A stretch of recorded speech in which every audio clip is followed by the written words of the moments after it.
Victory day వేదికగా అగ్రరాజ్యానికి సవాల్ విసిరారు చైనా అధ్యక్షుడు. అసాధారణ రక్షణ రంగ పాటవంతో అత్యాధునీకరించిన అస్త్రశస్త్రాలతో ఎదురు లేకుండా తమ దేశం ఎదుగుతోందని షీ జిన్పింగ్ ప్రకటించారు. ప్రపంచం ముందు రెండే ఆప్షన్స్ ఉన్నాయని, శాంత యుద్ధమా, చర్చల, ఘర్షణ తేల్చుకోవాలని పరోక్షంగా అమెరికా అధ్యక్షుడికి సవాల్ విసిరారు.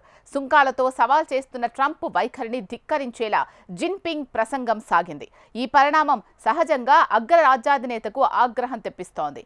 జిన్పింగ్, పుతిన్, కిమ్ జోంగ్ యుఎస్కు వ్యతిరేకంగా కుట్రలు పన్నుతున్నారని విరుచుకుపడ్డారు ట్రంప్.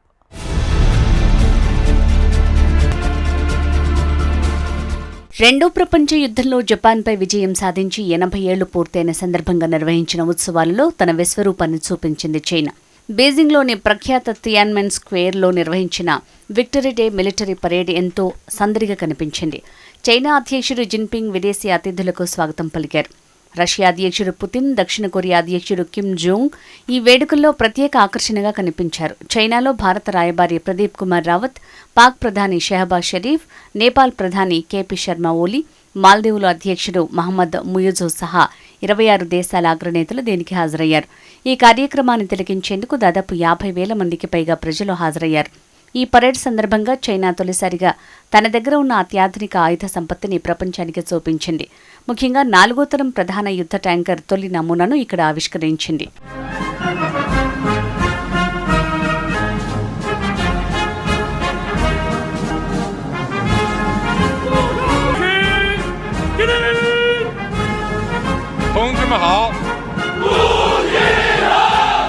ఈ పరేడ్లో ప్రదర్శించిన యుద్ధ విమానాలు, క్షిపణులు, ఎలక్ట్రానిక్ యుద్ధ సామాగ్రి ప్రపంచాన్ని అబ్బురపరిచాయని చెప్పక తప్పదు. ముఖ్యంగా తన అమ్ముల పొదిలోని అత్యాధునిక భారీ అణుక్షిపణి DF-5C ప్రపంచాన్ని ప్రత్యేకంగా ఆకర్షించింది.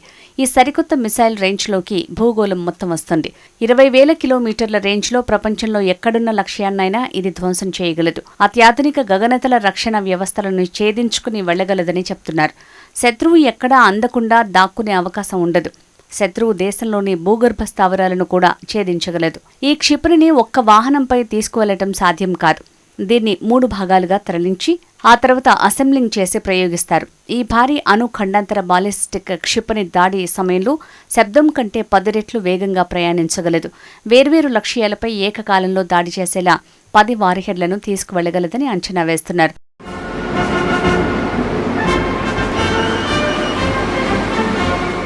ఈ పరేడ్లో LY-1 అనే సరికొత్త లేజర్ ఆయుధం ప్రత్యేక ఆకర్షణగా నిలిచింది. 8 చక్రాల ఆయుధ ట్రక్ HZ-155 పై అమర్చిన ఈ లేజర్ ఆయుధం శత్రు ఆయుధాల్లోని ఆప్టికల్ సెన్సర్లను సమర్థంగా దెబ్బతీయగలదు. సముద్ర యుద్ధ నిబంధనల్ని ఇది ఖచ్చితంగా మార్చగలదని రక్షణ రంగ విశ్లేషకులు చెబుతున్నారు. లేజర్ యుద్ధాన్ని కొత్త సైనిక రంగంగా వారు పరిగణిస్తున్నారు. చైనా విక్టరీ డే పరేడ్లో డాంగ్ఫెంగ్ 61 ఖండాంతర క్షిపణి కూడా ప్రదర్శించింది. దీని రేంజ్ 12,000 కిలోమీటర్లు. DF-41కు ఇది అడ్వాన్స్డ్ వెర్షన్. వైమానిక దళం కోసం రూపొందించిన J-20, J-20A, J-20S, J-35Aలతో పాటు నేవీ కోసం J-35 అనే 5 మోడళ్లను పరిచయం చేసింది. ఒక పరేడ్లో 5 మోడళ్ల అత్యాధునిక స్టెల్త్ ఫైటర్ జెట్లు కనిపించడం ఇదే తొలిసారి అంటున్నారు. ఇవన్నీ దేశీయంగా తయారైనవేనని ఇప్పటికే వినియోగంలో ఉన్నట్లు చైనా సైనిక వర్గాలు వెల్లడించాయి. పరేడ్ ద్వారా ప్రపంచానికి తన సైనిక శక్తిని చాటే ప్రయత్నాలు చేసింది డ్రాగన్. చైనా సైన్యానికి సెంట్రల్ మిలిటరీ కమిషన్ సారథిగా సర్వసైన్యాధ్యక్షుడి హోదాలో జిన్పింగ్ ప్రసంగించారు. ప్రపంచం ముందు 2 ఆప్షన్లు మాత్రమే ఉన్నాయని అన్నారు. శాంత, యుద్ధమా, చర్చల, ఘర్షణ ఏం కావాలో తేల్చుకోవాల్సిన పరిస్థితి నెలకొందని వ్యాఖ్యానించారు. చైనా శాంతియుత అభివృద్ధి మార్గాన్ని అనుసరిస్తుంది. చైనా అభివృద్ధిని ఎవరూ ఆపలేరు. ప్రపంచంలో కొనసాగుతున్న యుద్ధాల గురించి ప్రస్తావిస్తూ చరిత్రలో చైనా సరైన వైపు నిలుస్తుంది. మానవాళికి ఉమ్మడి భవిష్యత్తుతో కూడిన సమాజాన్ని నిర్మించడానికి సిద్ధంగా చైనా ఉంది. ప్రస్తుత రోజుల్లో శాంతి లేదా యుద్ధం, సంభాషణ లేదా ఘర్షణ, పరస్పర విజయం లేదా నష్టాలు అనే వాటిల్లో ఒకదాన్ని ఎంచుకోవాల్సిన పరిస్థితి వచ్చింది. చైనా ప్రజలు శాంతి, అభివృద్ధి వైపే నిలుస్తారు. అలాగే ప్రపంచ దేశాలు మానవ హక్కులతో శాంతియుతంగా జీవించి పరస్పర సహకారంతో ముందుకు సాగాలి. యుద్ధాలకు గల సమస్యలను పరిష్కరించుకుని భవిష్యత్తులో ఇలాంటివి మళ్లీ పునరావృతం కాకుండా చూడాలి అని జిన్పింగ్ పిలుపునిచ్చారు.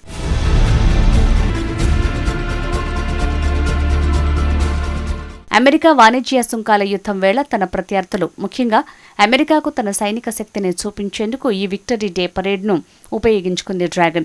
మిలిటరీ పరేడ్ సందర్భంగా చైనా, రష్యా, ఉత్తర కొరియా అధినేతలు ఒకే వేదికపై ఆసీనులై తమ ఐక్యతను చాటారు. తమను వాషింగ్టన్ గుప్పిట్లోకి తీసుకోవాలనుకున్న అమెరికాకు బలమైన సందేశం పంపారు. ఈ పరిణామం సహజంగా డొనాల్డ్ ట్రంప్కి ఆగ్రహం తెప్పిస్తుంది. జిన్పింగ్, పుతిన్, కిమ్ జోంగ్లపై ఆయన తీవ్రంగా విరుచుకుపడ్డారు. ఆ ముగ్గురు యుఎస్కు వ్యతిరేకంగా కుట్రలు పన్నుతున్నారని ట్రూత్ సోషల్ ద్వారా ఆరోపించారు.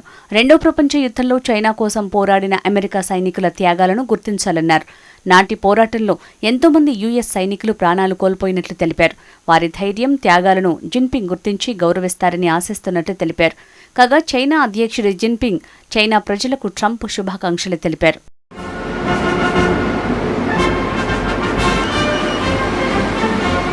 మరోవైపు ఈ భారీ సైనిక కవాతు చైనా, జపాన్ల మధ్య వివాదంగా మారింది.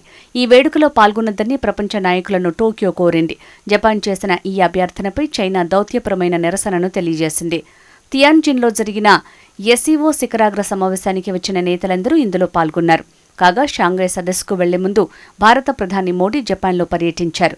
జపాన్ మొదటి నుంచి భారత్కు మిత్రదేశం. ఆ దేశ మనోభావాలను గౌరవించేందుకే మోడీ చైనా విక్టరీ డే కార్యక్రమంలో పాల్గొనలేదని తెలుస్తోంది.